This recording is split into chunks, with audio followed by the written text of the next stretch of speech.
I'm Alicia Rio from Hollywood, California, and I'll be doing the monologue about tuna.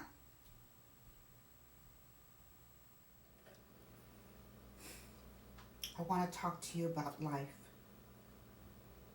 It's just too difficult to be alive, isn't it? And try to function. There's all these people to deal with. I was at the supermarket trying to buy a can of tuna fish, and there was this person standing right in front of where I wanted to reach and get the can of tuna fish. And I waited to see if they would move. And they didn't. They were looking at the can of tuna fish too. But they were taking a real long time on it, reading the ingredients on each can like it was a book. A pretty boring book if you ask me, but nobody has. So I waited a long while, and they didn't move. I couldn't get to my tuna fish cans.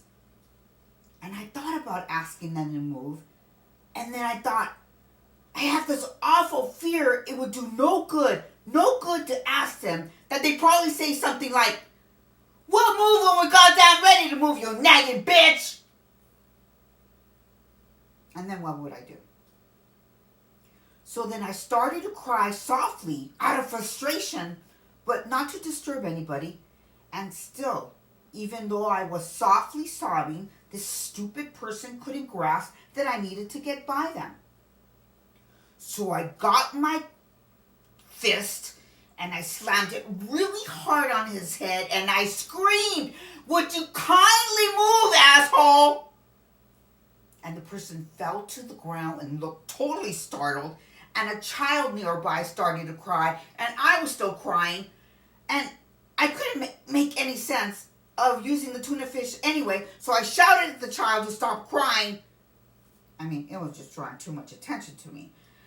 So I ran out of the supermarket and I thought, I'll just take a taxi to the Metropolitan Museum of Art. I need to be surrounded with culture right now, not tuna fish.